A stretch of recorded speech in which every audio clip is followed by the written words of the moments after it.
Hello, everyone. Welcome back to the Mike Armstrong podcast show. And this afternoon, we're joined by Lena Livinsky, who is a speech therapist pathologist, who is and an entrepreneur as well, based in New York in the States. So I think it's early in the morning there.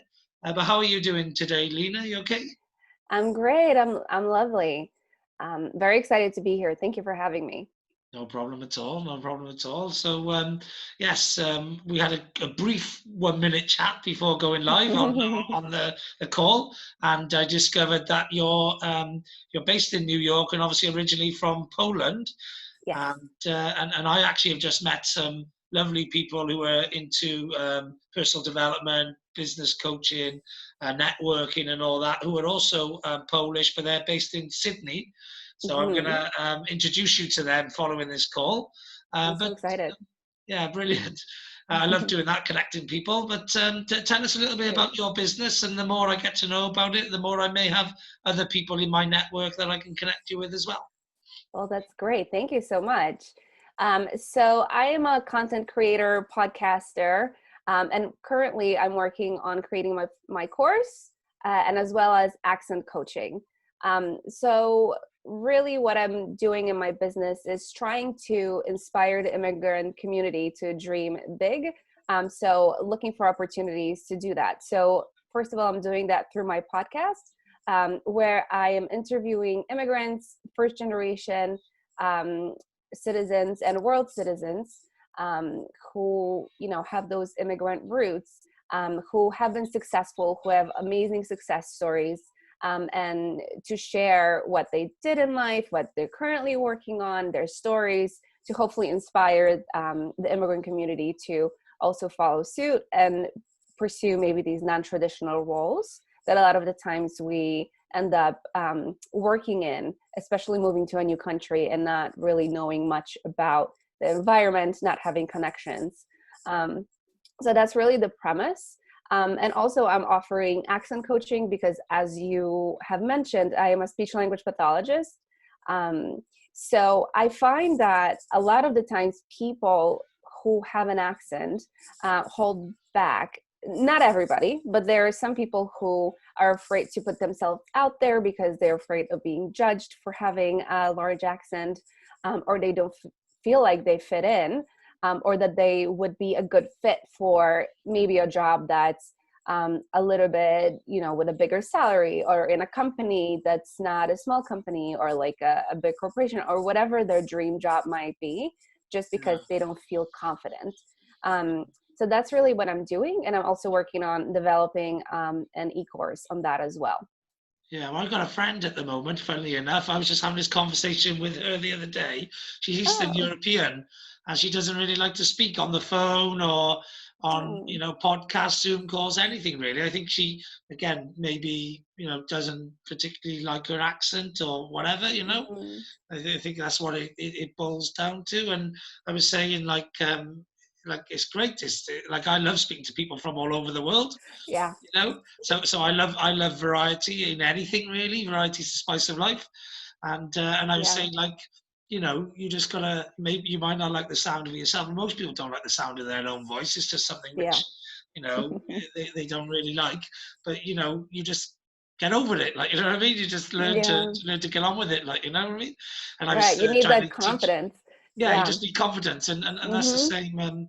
So I was just saying, you just need to start off small and layer it, like, you know what I mean. So start off by chatting on Zoom with your friends, then with some associates, and then with some people you don't know, and then do some podcasts, and then do some videos, and then do some Right. lives. It's a layered approach. I myself have been through that layered approach. So, Oh, if me too. yeah, Yeah. I used to be terrified of online speaking in public. Like I would get sweaty. I would get red. I would start to stutter. It was like my least favorite thing to do in the world. yeah, But as I exposed myself to it, as I started to put myself out there, more and more came out of my comfort zone and did a lot of inner work to kind of, on the self-love piece and really feeling my worth, and a little bit of therapy, because I think everybody needs therapy.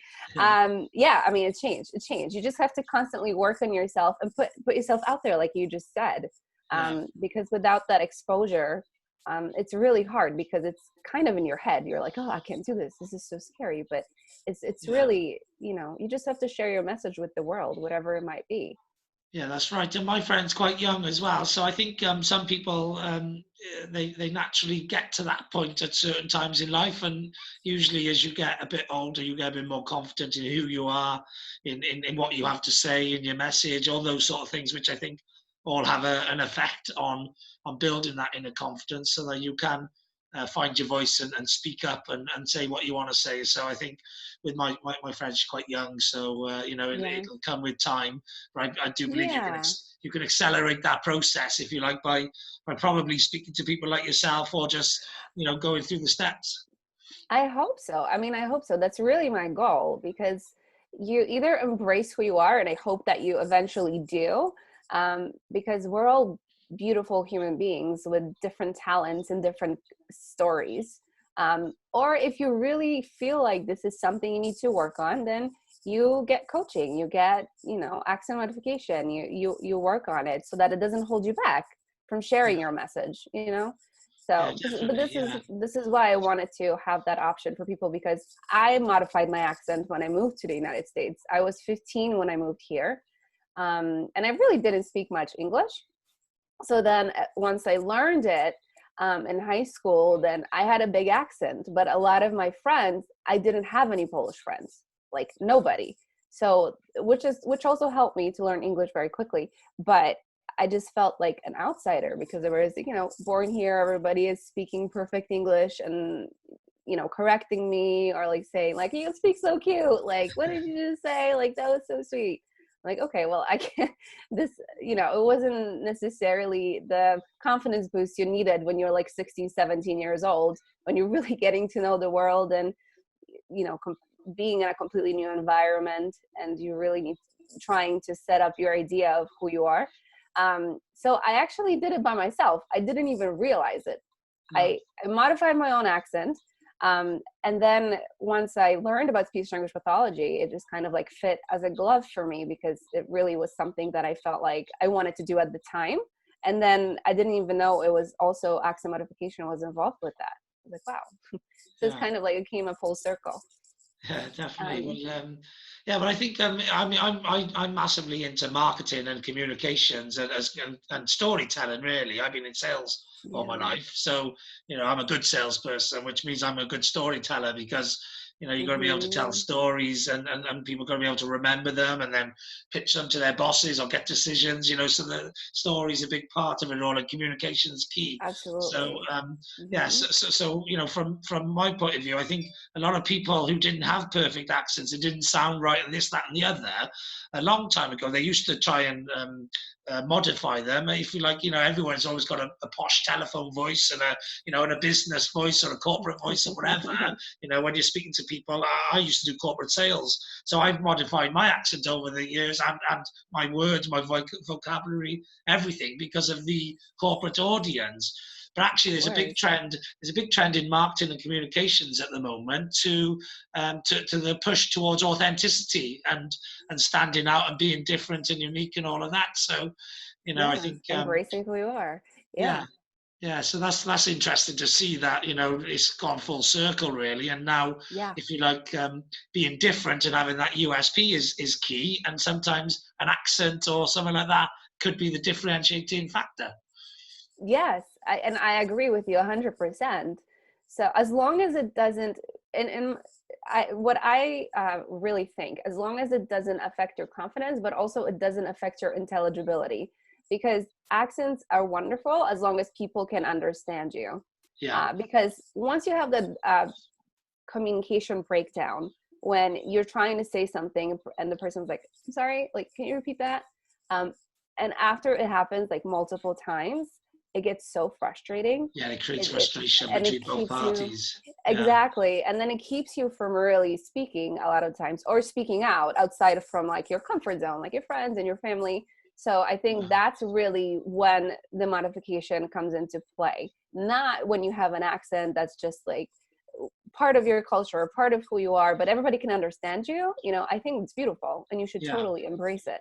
Yeah, I think toned down accents, like, because again, I understand completely that problem, because the UK gets phoned a lot by Indian call centers, etc. And Yeah. sometimes they have very bad accents. Like I say, bad Hmm. accents, bad English accents, as in you can't understand what they're Yes, saying.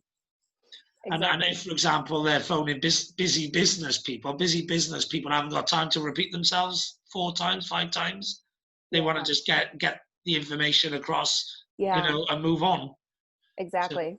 yeah, Yeah, we have those here too in the United States, and yes, and sometimes it is really hard to understand. Um, and like you said, time is money. They're trying to get through customers. They have a long list of, so it's hard because it's frustrating for both parties. yeah. Yeah, Yeah, well, and with there's definitely been people that I've said, listen, I don't understand what you're saying, unfortunately, so I've got to go, yeah, And I'm yeah, patient. I'm yeah, a patient person, and I like salespeople. I'm one of those rare people yeah, that don't mind a sales call, but yeah, I don't like a sales call I can't understand. yeah, yeah, right. And then it gains to frustrate. I mean, leads to frustration from both parties, and it's Yeah, just, yeah.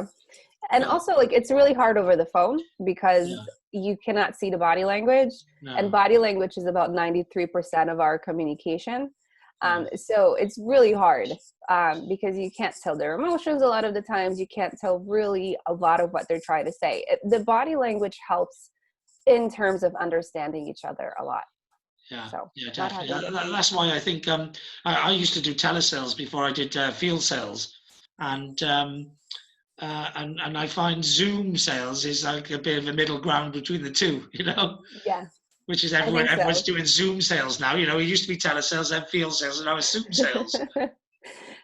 Probably a little bit easier in terms of like your time management and stuff. But how do Yes. you find it? How do you find it? Do you like the Zoom sales over like the in field sales? No, no. So actually, so I like coming from a telesales background and moving into field sales. I always made. I used to be a corporate sales director, so I turned a telesales team into a field sales team. But we Yeah, always did the efficiency stuff on telesales still, because yeah. telesales is far more efficient than field sales, and Zoom is far more efficient than field sales as well. But Oh, okay. field Yeah, sales is better at building rapport, relationships, yeah, trust, and getting higher value. Yeah. yeah. So, and Zoom's Hmm. a bit of the middle ground to that. So, Okay. I think, yeah. So I So I think, guess it's a good solution. Yeah. yeah, Right. it's an efficiency solution, but it shouldn't be Okay. utilized as the only solution. Okay. Yeah. That, I that would be agree. my advice. I agree because we crave that social connection, and if there's anything I think a lot of people learned during the quarantine is that you want to be with other people. Yeah, So even for sales, I mean that definitely comes into play. You yeah, want to also like meet the person. You want to look them eye to eye. You want to have that sometimes tangible product in front of you to see. So I definitely understand that. yeah, definitely. So we used to have a rule. It's about coming up with a Mhm. rule that's right for your product. But in the company that I worked in, I implemented the rule that if the sale was going to be under £3,000, we would do it over the phone. But if it was above £3,000, we would go and see them. Mm, Yeah. okay. So Yeah. it depends on the type of businesses you're seeing and what the product you're selling, etc. But Right. I think there's a certain amount that people will go up to comfortably without having to build that trust that you need by face to face. Right. Yeah. Exactly. But Hmm. obviously, so if you've got product that's a greater value though, and sometimes you need to meet them and see them to sell that greater value, then you're better off going to meet them, because you're Yes. going to get you can get higher average order values. People will stop spending money at a certain level. I think that this is going back like 8 years ago. When I was in the corporate world. So my guess is now, if I was in that business, I'd probably put that level up a bit, because I think more people are Mhm. more used to more online transactions, etc. Right. Right. I Yeah, think so. I really think the world has changed dramatically within the last few years in terms of yeah, consumerism and any type of purchases, really. that's Um, right. Yeah. and it's going to be even further. It will be more based online now. I mean, it already is. So, Yeah. Well, you mentioned obviously you do the speaking and you're also an entrepreneur. Is the entrepreneur the side of, is still in the speaking space, but with the online courses and that, or do you do other entrepreneurial activities as well? So it's really right now focusing on coaching with the accents and the online course, which I'm creating. But I'm very interested in business, and I've been learning about it for so many years. So I think eventually what I want to do is tie it into like my further courses, really focusing on the immigrant community to help them in terms of like if they wanted to become an entrepreneur, this is kind of like how to do that. So eventually this is what I'm going to be moving towards. But right now, really what I'm focusing on is the accent piece, the podcast, and the course that I'm working on. Yeah, okay, that's interesting because yes, it is very, very similar spaces really. You work with the immigrant community. I tend to work with just the entrepreneurial community. My mission in life, I tend to work with a lot of older entrepreneurs and have done for a while since I've been self-employed the last 8 years. Mm-hmm. Because older entrepreneurs, I was helping them get used to technology, etc. And obviously, some of those older Yeah. entrepreneurs still need that getting used to technology. But longer term, I want to help inspire young entrepreneurs to actually get into entrepreneurialism Yes. and to learn all of the skills they need to become great entrepreneurs. I So love that. yeah, and Mm-hmm. that's the reason why I turned to podcasting is I put a lot of my content on podcasts so that Yeah. if people want to train, they want coaching or training or mentoring, but they can't afford me, I just direct them to my content and say, well, listen to my content at your own steam, Yeah, I mean, you can learn so much. There's so much great value in podcasting and interviews and YouTube. I mean, there's so much out there. Um, I mean, that's really how I've been learning, aside from, some amazing books. I've been reading The Purple Cow right now. I Yeah. Seth Godin. Like, there's a lot of great materials out there, but podcasting, you just learn so many nuggets of wisdom. It's incredible. Um, Yeah, well, I'm not a massive reader. I don't particularly. I got too much energy, and I'm too fast paced for reading. So I listen to a lot of audio books. So I listen to no, I do too. podcasts, and yeah, and I Yeah, listen I do to. too. Yeah, I've done about 16 to 18 audio books during lockdown. Yeah. I probably listened to 40, 50 hour long speeches from keynote speakers because I Wow. do a lot of networking with keynote speakers. Yeah, And yeah, you can't help but if you're listening off the right people and the information's the right information, if you that's listen the a lot, thing. yeah, it'll settle Hmm. in then. So it's key to pick the right people, the people who've been where you're going, if you like, because they A can tell you hundred how to get percent. there. Yeah, Exactly, exactly. So I definitely have my favorite people that I follow and learn from, or buy online courses from, because online learning is big and it's getting much bigger now. So yeah, there's so much amazing content out there. Yeah, but I agree.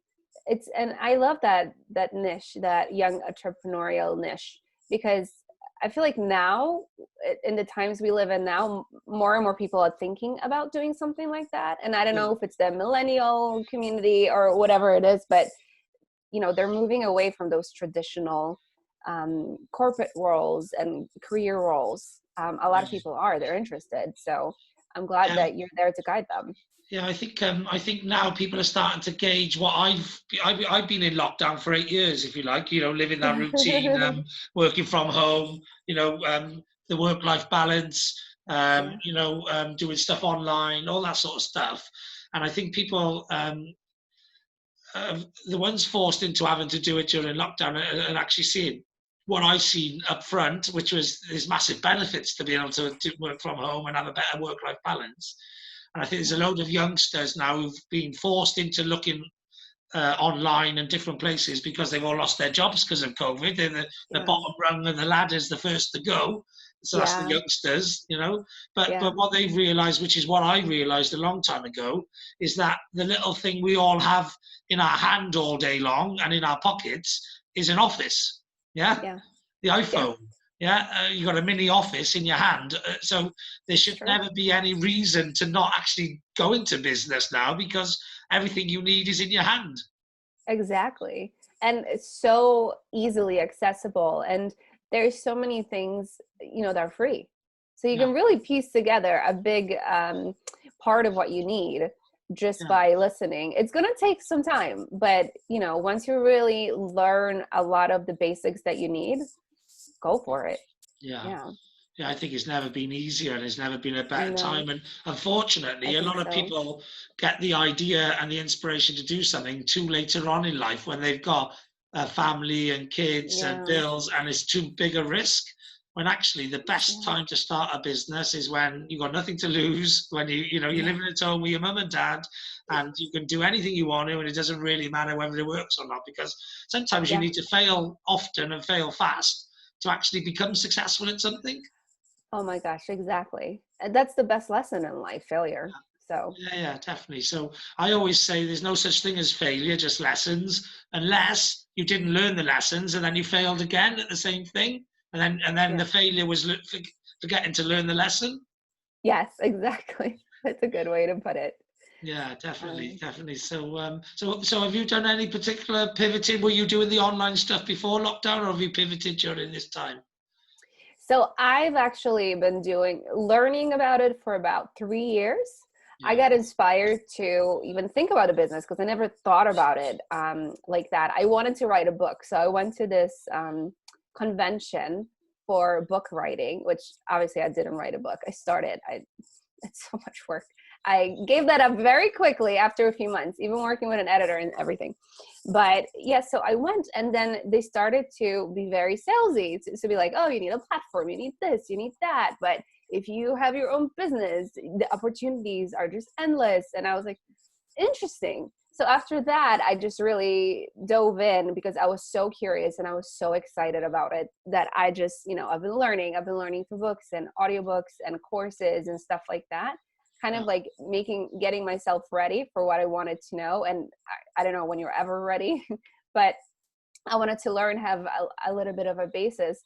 But the COVID really pushed me into really do this like as a part-time job, really, because I still work full-time, and I'm yeah, hoping to eventually just transition to business, but it gave me the time that I needed to really push myself, and for some reason also like it gave me that drive that I really needed to not only spend like 3 hours a week doing something that I wanted to, because before that I had a blog, I was putting out content, but I really didn't know what my niche was going to be.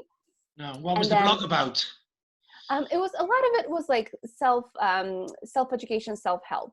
So Yeah, learning about like inner child and things like that, healing. So a lot of it focused on wellness. So now I'm transitioning more into like a business blog and also about the accent piece and stuff like that.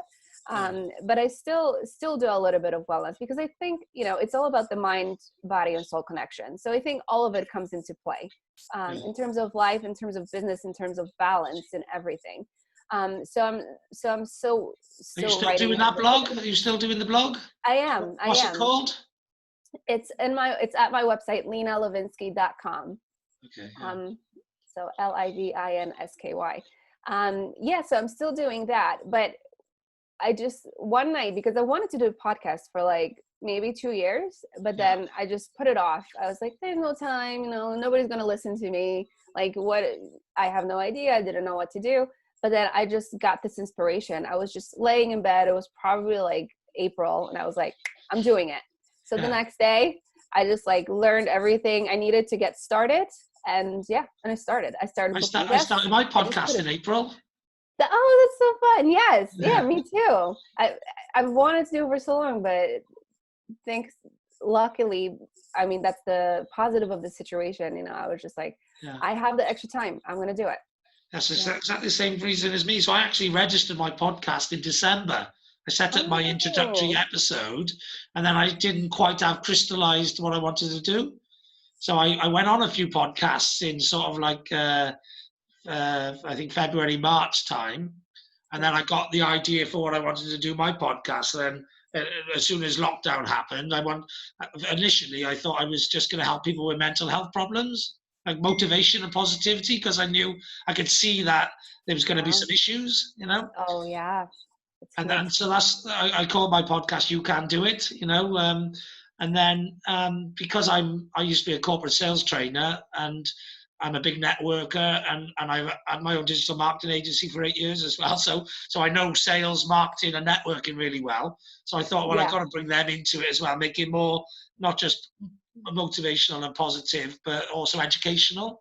Yeah. Also, I'm a massive into personal development as well, so I added a bit of that in there, and now it's just it's a sort of an entrepreneurial podcast covering so many different areas, and a bit of an entrepreneur academy, really. Go on and learn whatever you want to learn, Yeah. for free. Yeah.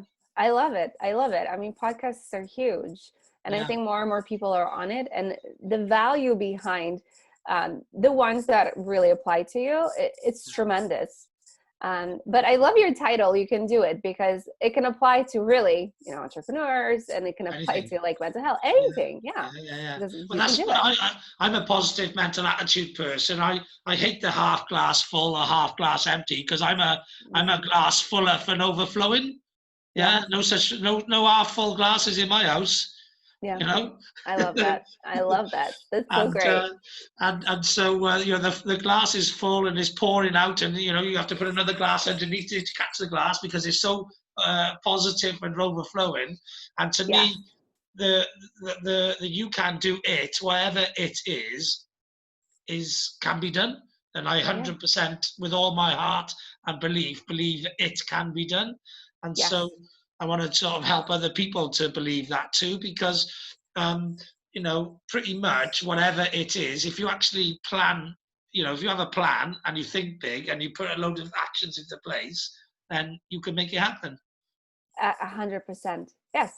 And like you said, a lot of the times people figure it out when they're a little bit older. Yeah, So hopefully now you're getting more of a young audience to help them do it earlier in life yeah. and to work towards, what really makes them happy. And that's really, really great.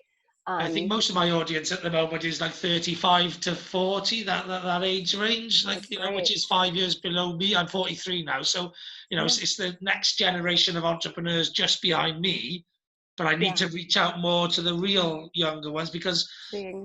I wish I had somebody doing what I'm doing that I could have learned off in Yeah. my 20s, because I was a young entrepreneur, but I made Yeah. all the mistakes that young entrepreneurs make, and I want to help Right. other people avoid those mistakes. But the thing is as well, I'm a bit of a glutton for punishment. I like making the mistakes because I like to learn the lessons. Yeah.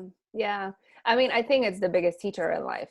Yeah. So yeah, but what's neat is that a lot of the businesses are started online. So like you said, you don't have to put up a capital before you start. A lot of times No, you do not need to have a brick and mortar business, no. which really involves a lot. So usually what happened is probably it's rare to have like a 20-year-old have a brick and mortar and start a business that's very physical. But Yeah. now, because of the online space, the risk is not that big. I mean, if you fail, you fail. But a lot of the times, like me, I'm still working as a full-time speech language pathologist, so people can still have a full-time job and do this on the side. So I feel like the audience is getting bigger for those younger entrepreneurs.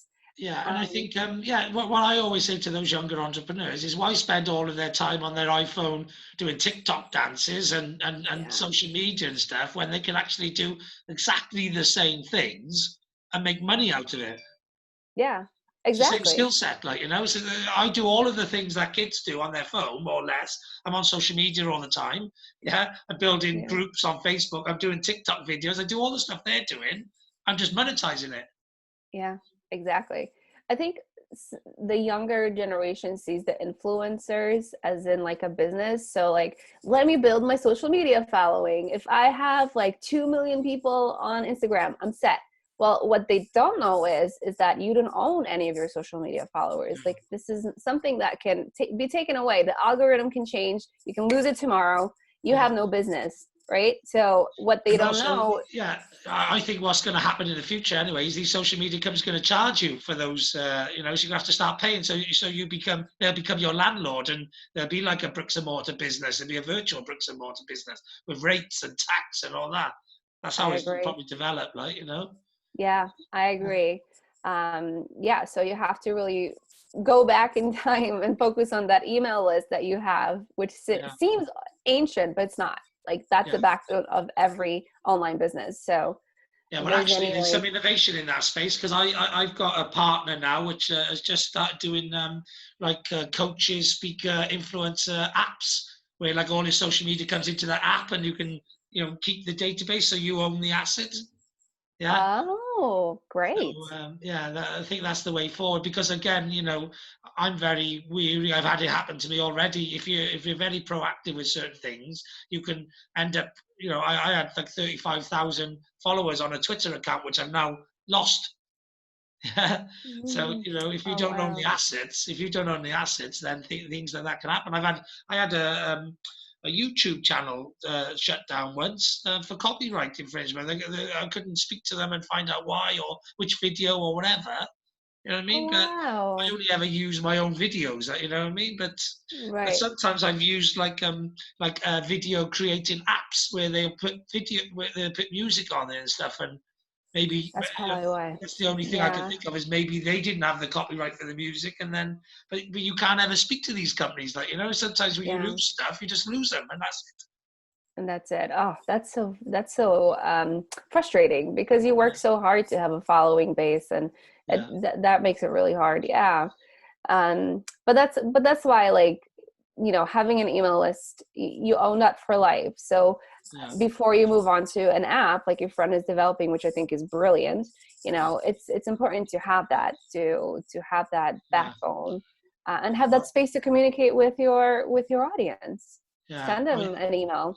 Yeah, I do websites and web design as well. And what I always say is all your social media should be pushing people to your website, to your Yeah, database, so it's to your exactly. assets, not to their assets. Yes, and don't push people out of your website into your social media. No. Don't have like a million links in your website to be like, oh, go check out my Instagram. Like, no. Uh, Keep them engaged, and have the content that they would want on your website. yeah, um yeah, not to direct them off. yeah, um definitely. So yeah, it's about because obviously if you build the audience in someone else's domain, you're increasing the value of their domains. Whereas if you drive the traffic to your domains, then you're increasing the value of your domains. So ultimately, the domain that you own with your website can become worth tens of thousands of pounds, hundreds of thousands of pounds if it has the traffic associated with it. yeah, exactly. And you also mentioned Facebook groups, which I think are huge, and Yeah, it's such a great place to build a community, because I think being an entrepreneur, especially an online entrepreneur, if you do not have a community, if you do not network, it can be a very, very lonely place. So having that group it's just incredible. And you can really join a group for anything. I have podcasting groups that I'm a part of. There are groups for entrepreneurs. There's groups for speech language pathologists, anybody. So if you have any question, people are always so willing to help. yeah. So I love that online space. I'm in hundreds. I'm in hundreds of Facebook groups. I've probably gone near somewhere between 50 and 100 of my own groups. I've got There 100 you odd go. Facebook pages. I'm part of 150 odd, maybe 200 WhatsApp groups. Um, you know what I mean? Yeah. With the WhatsApp groups, I don't have to manage them. Someone else manages them for me. So Oh, good. a friend of mine runs 150 odd groups, and they just let me know if anyone posts in there that's of relevancy to me. Yeah, So, that's nice.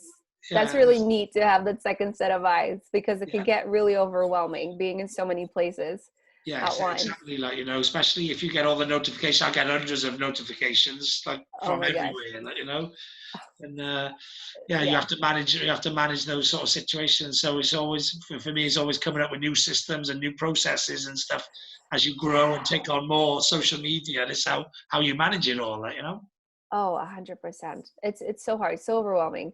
But as you get savvy, as you do it more and more, it gets a little bit easier. Yeah, But I would definitely say, if you're just starting out and you want to build an audience on a social platform, like, don't have five of them. Like, focus yeah, on one. Start with one, and then eventually you can transition into other ones. But definitely don't overwhelm yourself, because then you're going to be selling yourself short. Like, start with one and do it strongly, yeah, and then eventually move on. And what's neat too is that you can monitor really where your traffic is coming from onto your website. So for example, I like Instagram, and I like to post on Instagram, But then I also make sure I post on Facebook and Pinterest, because most of my traffic comes from Facebook and Pinterest onto my website. I'm able to see that with Google Analytics. And Pinterest is such an incredible platform. Really, majority of my traffic comes from there because it's a search engine. It's not a social platform. Yeah. So it's really neat the way you can put up your content in there. And there are programs you can join. There's Tailwind, which I love, because you can be part of tribes there. And then if you repost somebody else's content, they will post yours. So you can really build a following in a nice way by sharing other people's contents and your own content. That way. Yeah. Yeah, well, that's it. I've been using Pinterest for a long time myself, like, so I get thousands of people finding, my page and my content and all of that. And I share a lot of other people's content because I just about driving traffic all over the place. And I don't mind helping other people out as well and driving traffic to them. And, but also a big one, I'm in big in the B2B space, which is business to business. So obviously LinkedIn's really good at the moment for getting organic viral posts. LinkedIn tends to be one of the easiest ones to get your post to go far. All you have to do is get a few people to like and comment on your post within the first hour, like 10 people, and all of a sudden your post will go much further, yeah.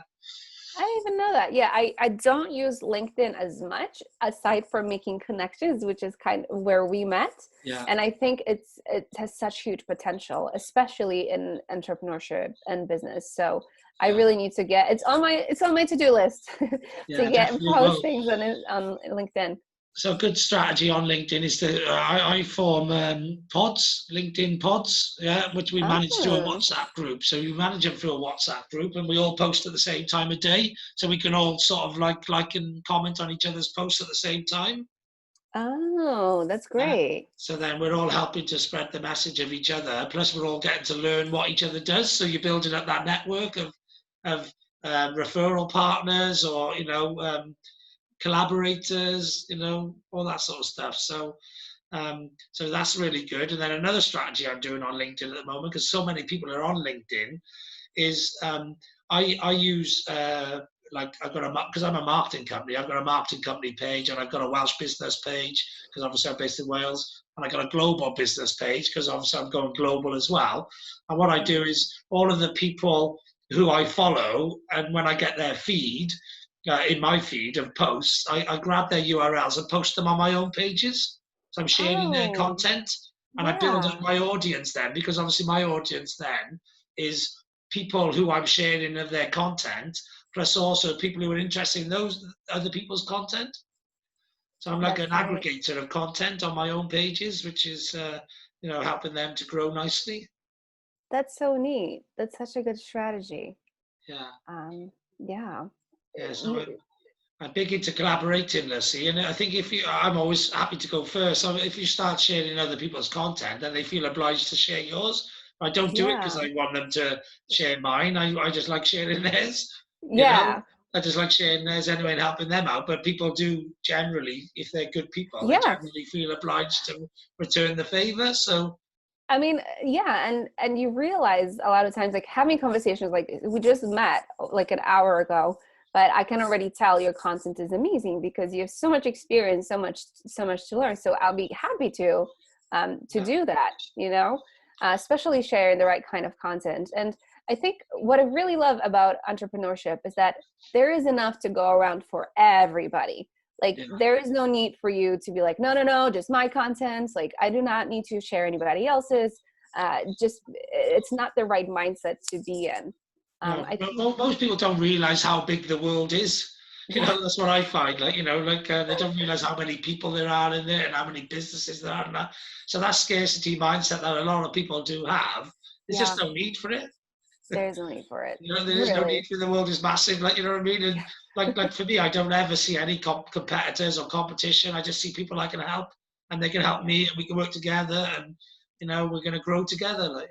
Yeah, that's a beautiful mindset, and I think a lot of people need to adapt that mindset because making these true connections and having that it's really powerful to really do something out of the goodness of your heart and to spread the positivity and help other people, because energetically an amazing shift in the world. We need to help each other.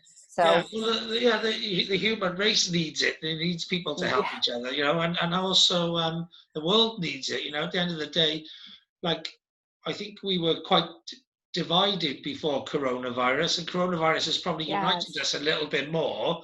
But there's still I massive agree. divisions going on in the world. There's like in the UK, there's like Brexit. There's like in Europe, out of Europe. In America, there's like the Democrats and the Socialists. Yeah, Never been so far apart. I think so divided. I think there's the black and white issues, and there's the Me Too, and sexism and racism. There's all these sort of divisive issues, and then there's also yeah, things like the green, where the economy, uh, the Green New Deal. is it not economy? I don't know, the planet, basically saving the Yeah, planet. There's a lot of people global agree, warming. Yeah, global warming and all that. There's a lot of people disagreeing about whether it's true or not and all that. So I think the world's quite divided on a lot of these subjects, and I yeah, think actually as a race we need to get on the same page with a lot of them, because it's only as a world, as a human race, that we can mhm, actually crack some of these problems, like the coronavirus. It's going to probably take a global effort to yeah, sort it out. 100%. and, and, Yes. and global warming is definitely a global effort. There's no point, a couple of countries getting involved and then the other countries not, because Yeah. you won't get anything done. Exactly. Exactly. We all need to work together and need to support each other. Yeah, And for the goodness of the world and for the goodness of ourselves as well. Being in that mindset it's healing. It's a healing energy. If you do have that scarcity mindset where you're just like thinking about me, there isn't enough, I need to do this, I need to have money, that's poisonous to yourself. yeah. It's definitely not healthy, and eventually it might manifest in a very unhealthy way. So you need to have that balance. Yeah, um, and that's sort of part of the education that I'm trying to help young entrepreneurs as well. Really, is trying to, not just educate them on the skills they need to be successful, but actually the mindset they need to be successful too. yes. Of collaborating, of being positive, of not really worrying what other people are doing. Not competing with them, but just competing with yourself, really, to be the best version of you that you could Yeah. be. Not really worrying about other people. Ah, yes, exactly. Because really, where your happiness starts is within you. You cannot rely on other people around you to make you happy, because you're just going to be disappointed. It's Um, it's all hidden within you, yeah, within your own mind, within your own life. And I think it's really great. So I work with a therapist because I liked to have that person walk me through a lot of the things, a lot of the steps, and kind of um, the trauma or whatever happened to me, like when I was younger. And for a lot of people, that might look differently, because you hear trauma, you think like, oh, like something huge happened, you're in an accident, like you're sexually assaulted. It doesn't have to be that.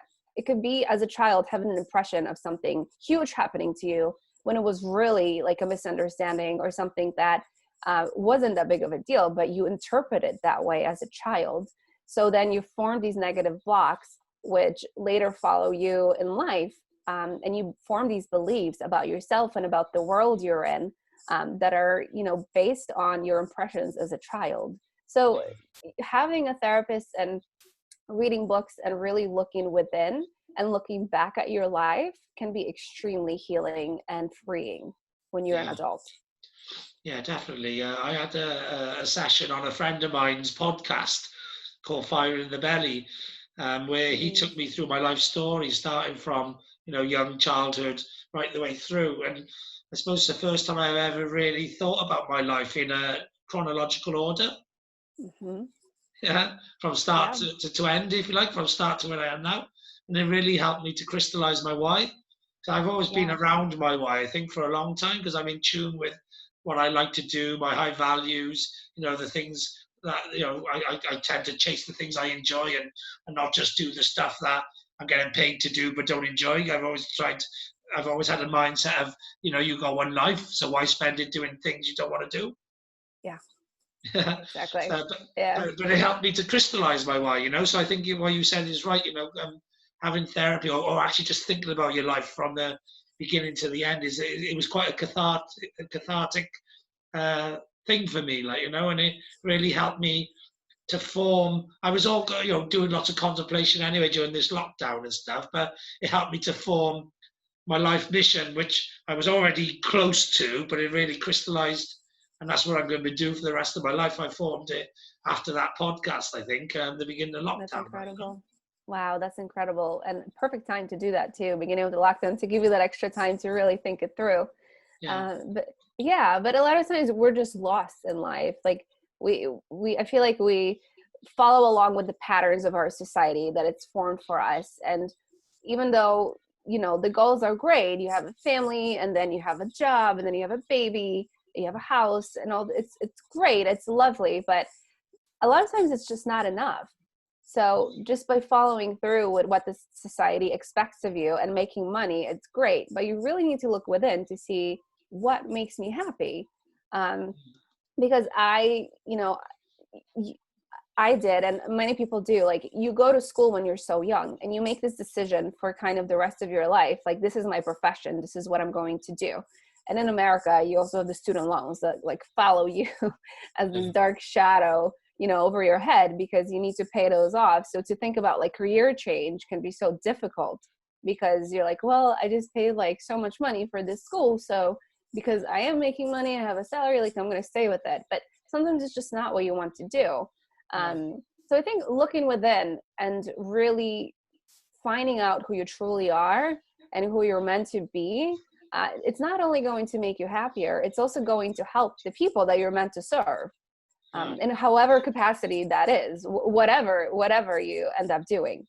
Yeah, that's something actually I think I might like to educate parents on as well. Is because I think there's so many parents push down their regrets, their missed opportunities onto their children. Yes. And I think sometimes you've got to let the children decide what's best for them. There's so many parents want their child to be a certain profession. I want my son to be a doctor. I want him to be a dentist. I want him to be a solicitor. And they go into that, and then they have a midlife crisis halfway through, and they want to do something else because it was never really something they wanted. It was always forced upon them. Yeah, and then they're angry at their parents because they put that stressor in their lives. They make them feel like they have to do that to please them, because we are kind of groomed to please as a society, please other people. I think growing up, especially women, a lot of times, like, you're really groomed to please the men and please the husband, and really, really focus on the family instead of and not really focus on yourself, because you need to serve everybody. So the parents, a lot of times, they just think they have an idea of what's going to make them happy, because they do know which careers pay and which careers are a good investment. But it doesn't work that way. I really never suggest anybody influence their child's decision of what they want to do, but rather give them the opportunity to really explore who they are. And you can do that in many different ways. What really pays is the passion and the energy and the enthusiasm in what you do in life. Yeah. And actually that is whatever sets your soul on fire. Exactly. Yeah. Exactly. So if somebody's not excited to be a doctor, a teacher, a solicitor, whatever, then yes, they're well-paying jobs. But if, for example, they just obsessed by being an artist, then artists aren't well-paying jobs, and those other jobs are better. But they're more likely to succeed to super success in something that they are extremely passionate about than something that is sensible, but they're not really that bothered by. Yeah, 100%. Yeah, because they also have that messaging in their head, like growing up, oh, artistry doesn't pay, even though they might have been excited about it as children. Then they hear that negative messaging, like, oh, to make it as a musician, the odds are really small. Like, that's not a real career choice. You need to go to school. You need to go to college. So yeah, there's a lot of negative beliefs that we form as children, like going back to what we said before, because of the influence of our usually well-meaning parents and the well-meaning society around us, and the school. The school doesn't prepare us for real life. You just kind of go along the curriculum, you do learn, but it prepares you to take tests in life, right? And then it judges you. Like, oh, this is, the math test, like I got a 75 on. Like, it doesn't really truly measure your ability of what your knowledge of math is, or math in life, or life in general is, but it will give you that grade. And that grade, it's kind of really not a viable source of who you truly are as a person, because it's another person judging you. But it can really form beliefs around you. If you were like a C student, and I don't know what the in United Kingdom or Wales the equivalent is for grading, but if you're just not a student and you go through life thinking, I'm a failure, like I can't do this, like I wasn't good, and and it really it's the curriculum you're learning that may not be the best measure of your abilities. Yeah, or the teacher, or the style of learning, or all sorts, because we all learn different ways. And like I say, I quite like audio. Some people can't; they need to write it down, or they need to see it. Like, you know what I mean? I like audio. I suppose because I'm a communicator. I have good communication skills, so I can take out of audio what I need to. I can listen well. Yeah. As well. Yeah. Where some people can't listen, they can't concentrate. So there's no point feeding them audio if it's going to go in one ear out the other. Exactly. Everybody has a different style of learning. Definitely like I have a photographic memory. So I'll look at something, and then instead of like realizing what I read, I'll be like, see a picture of it, and then I'll remember things. And it varies in different occasions, but yeah, everybody is different. And then there is more kids now growing up with disabilities, and they need to have that extra help. And a lot of times they go through the system, not really understanding what's going on, not learning in the way that they're supposed to learn and specific to them, because they're just like get thrown into the system. So are you on Facebook as well? Because I've got a group on Facebook called Strong Communicators, which is a global community for communicators. Yes, I'm on Facebook under Lena Livinsky, so I'd love to join that. Yeah, I'll join that. And then I actually do a mastermind. I started it last Sunday, so this is my second week, which is for that community. So it's a Strong Communicators Mastermind. And it's a mastermind designed to help everyone, help each other to really get some benefit out of the community. So not a theoretical mastermind, but a theory into application, into collaboration sort of mastermind.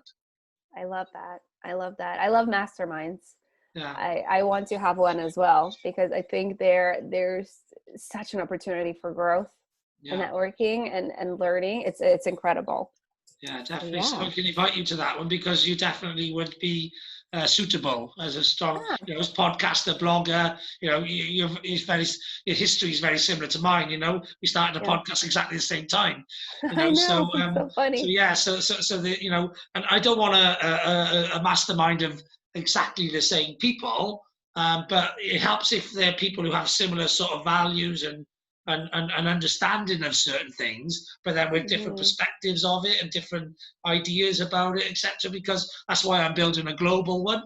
That's why I do it 2:00 on a Sunday, because it's early in the morning for Americans and it's late at night for Australians. But I want everyone around the world to be in it, because we're all in similar fields like podcasting and speaking and social media, influencing and that sort of thing. But we see it from different countries, different perspectives, and that. And at some point in the future, I may well do a communicators event. Where a bit like a bit like when you have a digital marketing event or a social media event, or so we do one for communicators where speakers, and basically I want to become a global speaker. That's my mission, to be one of the top global speakers on the planet in my area of expertise. And sometimes one of the best ways to leverage yourself as a global speaker and get a big speaking gig, a headline speaking gig, is by putting on your own event. Yes. Yeah. I love that. It could be much quicker to get. So I'm a strategist, like, you know what I mean. So I'm like, well, do I build my reputation up a long time to a top speaking gig, or do I put a major speaking event on and give myself the top speaking gig? Give yourself the platform. I Yeah. love that. I love that. That's the way to do it. Just go out and do it. Don't wait for somebody else to come along and invite you in. Just go out and Exactly. do it. You know, I could do that. I'm capable. So I'm doing a mastermind, but at the same time, it's a bit of a, okay, let's all build a team and maybe let's, do a big event together at some point. I love that. And it's so funny that this is your focus, because if you asked me this like 10 years ago or whatever, that I would be like, even consider myself a communicator or a speaker, I'd be like, what? Like, no. I hate public speaking. I hate it. It's like my least favorite thing. But you change. Yeah, you really change. You grow, and you do it with like little tiny steps, one step at a time. Yeah, exactly. Like, I was blogging for 15 years, so I've done 728 episodes on my podcast.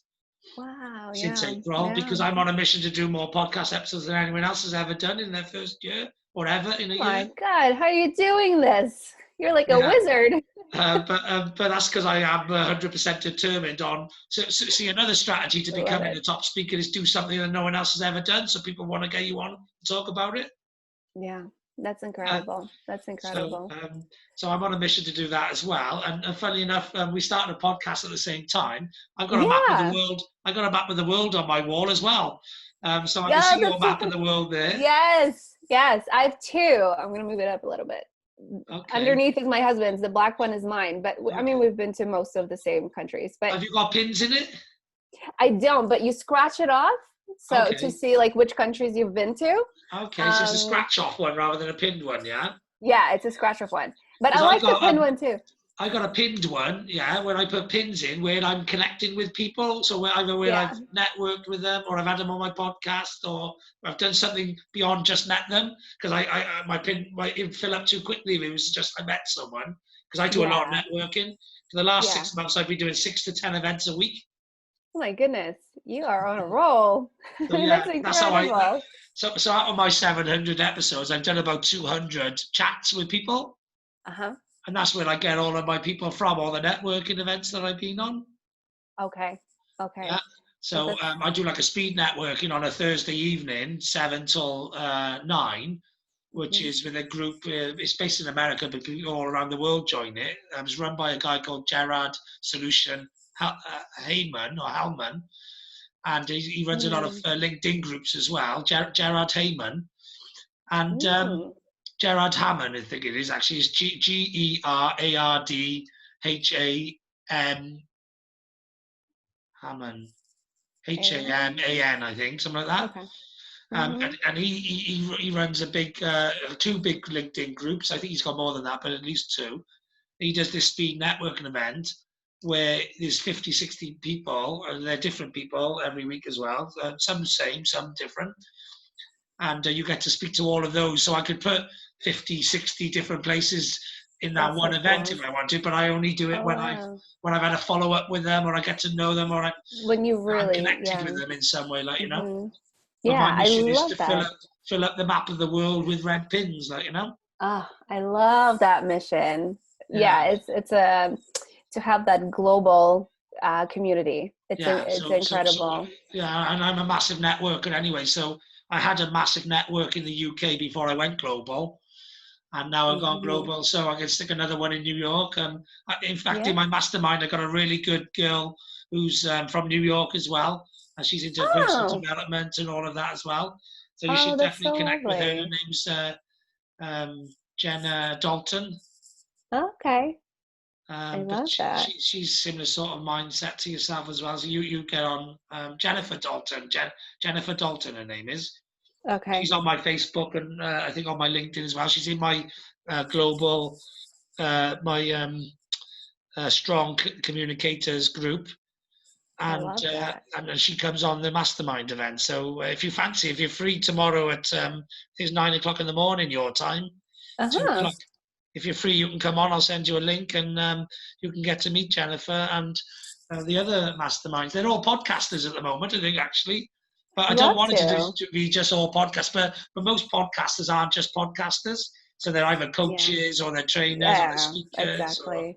Yeah, but Exactly. they all have a podcast, and I'm looking to grow it to 12 to 15. So once I got 12 to 15 regulars, then I won't probably invite anyone else. If other people, if I happen to meet someone and they want to join, then great. But I won't proactively look for people like I am Right. at the moment to get it. I think 15 is good. Everyone I else think has that's a good 12. list. Yeah, Yeah, 15 is a I good think, number, like, you know. yeah. So it's not, so you still have a nice connection with people. It's not like too many people and it's not too overwhelming. That's I right, think yeah. that's If a you good do number. 15, 15 works well into an hour. Everyone gets 4 minutes each, like, you know, in some way Yeah. or whatever. So we can all have like a minute to tell everyone what everyone does, but then over time, you don't need to tell everyone what everyone does. I like to do Yeah. sort of like wins, you know, successes and successes of the week and struggles maybe. So we can help, you know, maybe brainstorm those successes and share them and you know, help people overcome their problems, you know, that sort of thing. And then you know, just what can we do to help each other, that sort of thing. I want people I to love get that. some productivity out of it, and then I, also a bit of, yeah. yeah, a bit of connectivity then on things like LinkedIn and Facebook, so we all get to know each other across platforms and what we all do. Yeah. Yeah, And I love it because you get to have that connection piece, being on a Zoom call and seeing that person and really learning about what they do. yeah, This is why I love masterminds. I just yeah, think they're just like such an amazing way to build a community and to build a network there, I think, and learn so much, because there's so many people with so much value to really give you their perspective on what you're doing. So I yeah. mean, it's a win-win, I think. Yeah, yeah, exactly. You can't go wrong with it, really. So, and also things Yeah. like book recommendations and you know, Yeah. YouTube video recommendations. There's all sorts of the power of 10, if you like, or the power of Yeah. 12, the power of 15. That Yeah. increased power just means that the sharing of knowledge and strategies and everything just gets compounded. Yeah. Exactly. Yeah, It's you literally come out of there. It's an hour event usually, and it's you just come out with like this different perspective on things, and with so yeah. many things to look up look forward to. So yeah. Yeah, well, I'm a sales and marketing director for a company called Introbiz, and Introbiz do a global networking event on a Friday, 9 till 11. Uh-huh. But it's no good for Americans, unfortunately, because it's too early in the morning. Yeah. I keep trying to get them. They used to do a Wednesday evening as well, like 8 o'clock in the UK, which would be, you know, like midday. 2 p.m. or so, or 3 p.m. I think it's 5 hour It'd be about difference. 3 p.m. Yeah, 5 Yeah. p.m. Yeah, sorry, midday in Pacific, the Yeah. west coast, like, you know.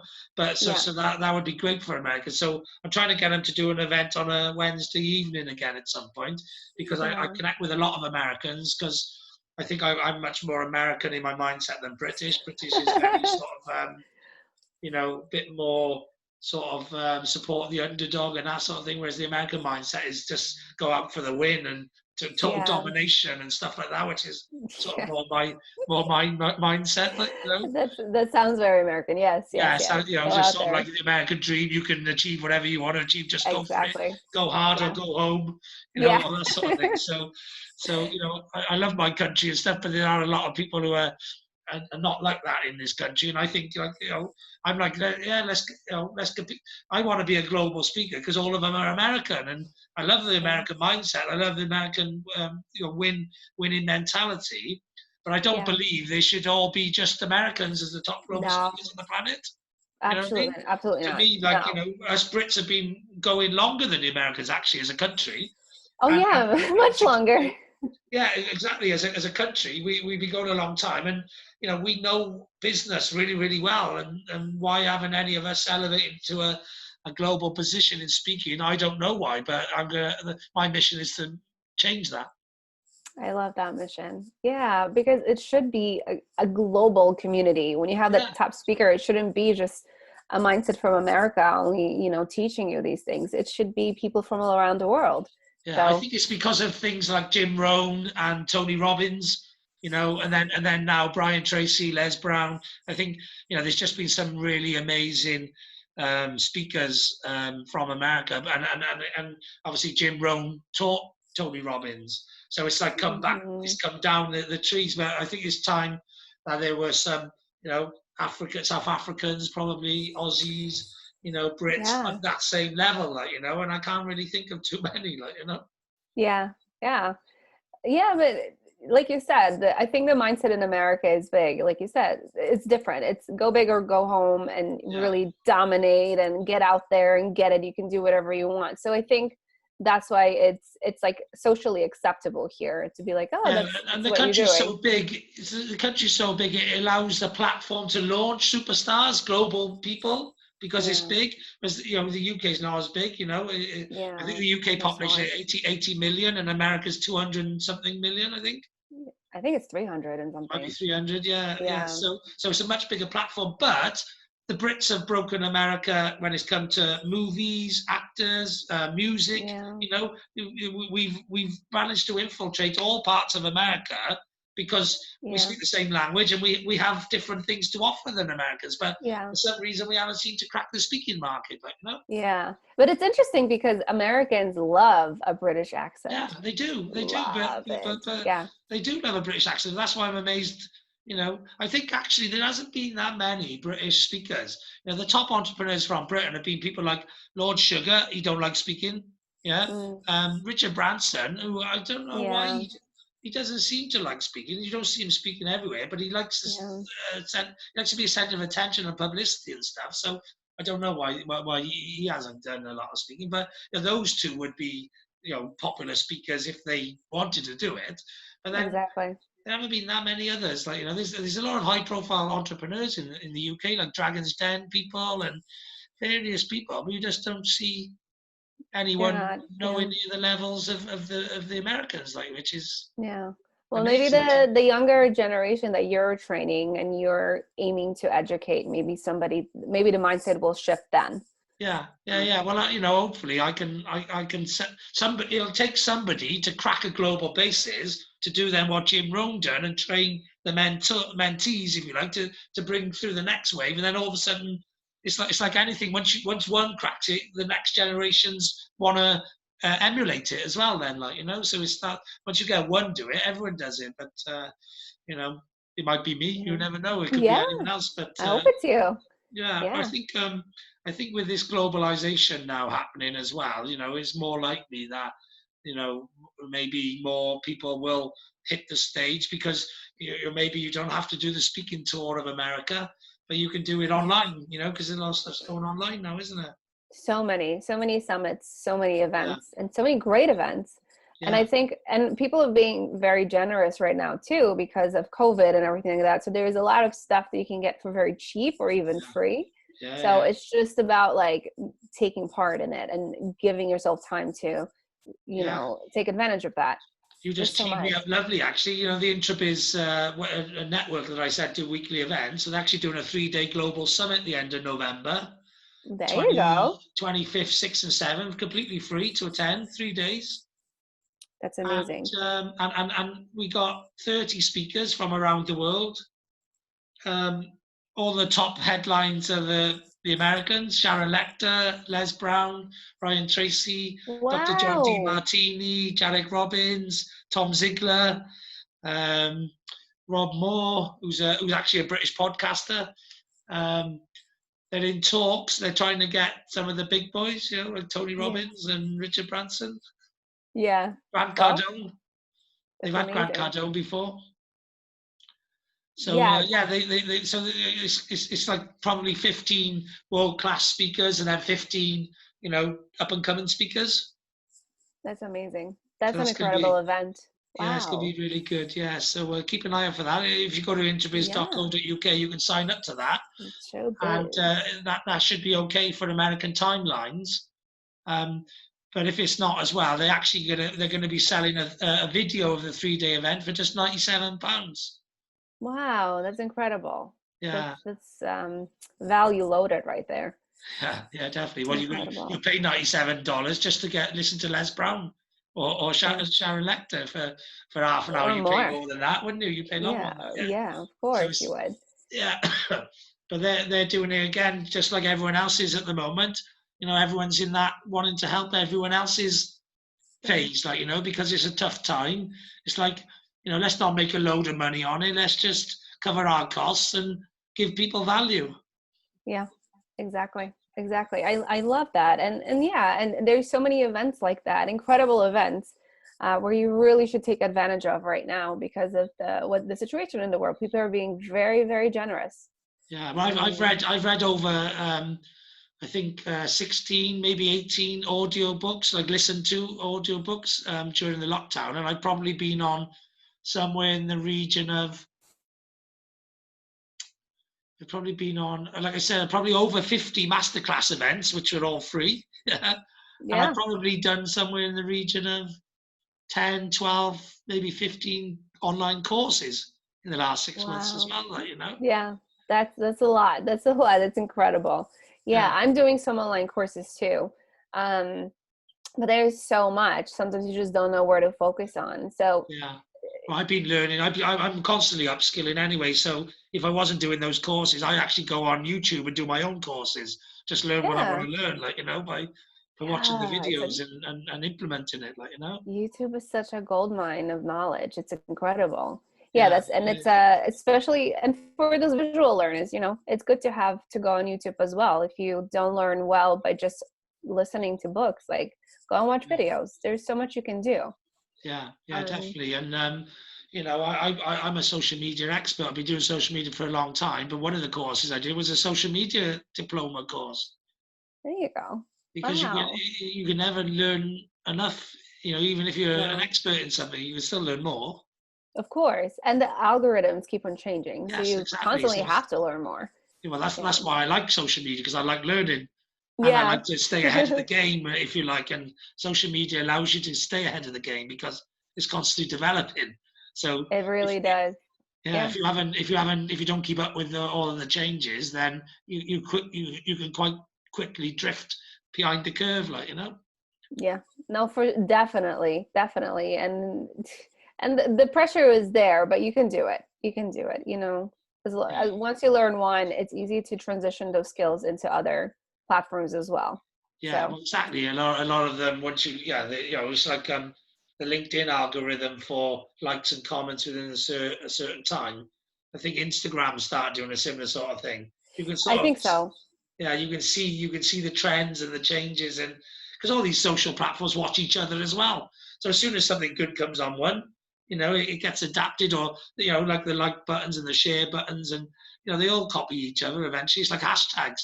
Hashtags I think Yeah, started off in Twitter, but everywhere uses hashtags now, like. everywhere. And I think Facebook changed now where if you don't use hashtags in your post, like it might not be as visible. People were commenting about that their posts are getting like buried, where especially in groups, like they used to have so many people commenting on them, but it's changing where you need them on Facebook as well. Yeah. Um, A little social media tip. I don't know if you do it or not, but it's a free one. It works really, really well for me. So I actually use the hashtag Mike Armstrong for all my content. oh. So if you actually Google search hashtag Mike Armstrong or look for it in any social media, you'll just find me because I've used it Hmm. so much that you know I've sort of taken over the hashtag really. So I'm not the only person with that name, but because I've used it so much, Hmm. most other people I doubt would use it because their content will just get lost in mine. Yeah. So they have Yeah. to create their own content, their own hashtag, like, or Yeah. they can compete with me, which if they want to do that, that's fine. Because Yeah, I have one too, but I just don't have enough followers where I feel like it means anything yet. But hopefully one day. just keep building it Um, up. That's how yeah, every following that means something started off at a following that didn't mean anything. You know, exactly, every exactly. 2 million followship started off with one follower. That's true. It's true. Yeah, Um, and it's great to build that following where people really like want to read your content rather than just be like just get the likes and get the anybody to follow you. It's about the engagement. So even if you start off slow and build it up slow, I think as long as you have the right people following you who are truly interested in what you have to say, like I yeah. think you're onto something. That was it. That was like with my podcast. I just thought I don't really care how many people listen to it, as long as I can help someone. Because Yeah, I put it out there to help people. Like, so if I help one person, then it's done its job. So, I don't think you should ever do anything for the numbers. never. Exactly. Because then you're bound to fail, honestly, because it's like with the money. Like if you're just doing this for the money and you're not passionate about it, you don't want to help people, just don't do it. No, You that's know, right. Yeah. it's not what it's about. No, so if you align your values with what you're doing, and then, so for me, I put my content out there, yes, I want people to listen to it, but as long as I Of can help course, one person, then it's worthwhile. And it I is. know it'll help one person because just time means that it'll do that. Like, over time, I've had lots of people say, oh, that helped me, or this helped me, or whatever. And, Yeah, over time, the more it gets listened to, the more it's going to help people. But, I don't worry if it's going to be the top podcast in the world. I'd like it to be, but I don't worry if right. it's not, as Because long as then you can reach more it's, people. yeah. Yeah. Yeah, exactly. I mean, I just wrote a blog post about the imposter syndrome, and one person commented like, "This is exactly what I needed to hear. Thank you so, so, so much." And you know what? Made my day. Like Yeah. it's what she needed, and this is what I put out at the right time. It's very serendipitous, and that's kind of what you aim to do. You aim to Yeah. help people, in however way you can. Yeah, Um, definitely. On that note, I've got something else I've got to do after this podcast episode. So, yeah. and actually, I haven't eaten yet, and it's 2:30, so it's Oh my way gosh, gone. yes. It's way gone lunchtime. So, yeah, I'm going to say it's been great chatting to you. You It's been too. really good. I really had a great conversation, and I look forward to connecting with you in lots of other ways. Me And too. thank you I'm very so much for coming grateful. on the podcast. Thank you for having me. I had such a great time. This was lovely. Thank you. I Yeah. can't wait to connect more. Brilliant. Yeah. So, yeah, tag me in on anything that you're ever promoting, because I've got an audience established and I'm happy to share it. So, I appreciate it. lots of people tag me in constantly. So I might not always see it, especially if it's on Facebook, because I got billions of notifications. So I Yeah. sometimes see them, I sometimes don't. But if I see it, I'll share it. Thank you. And likewise, my following is not as large as yours, but I'm happy to share because I know you offer great, great content for people. Yeah. So I'll be happy to do that. Thank you. Thank you Yeah, again. thank you Thank very you. much. And just have an awesome day, okay? You too. Thank you. Yes. Bye-bye. Bye, Mike.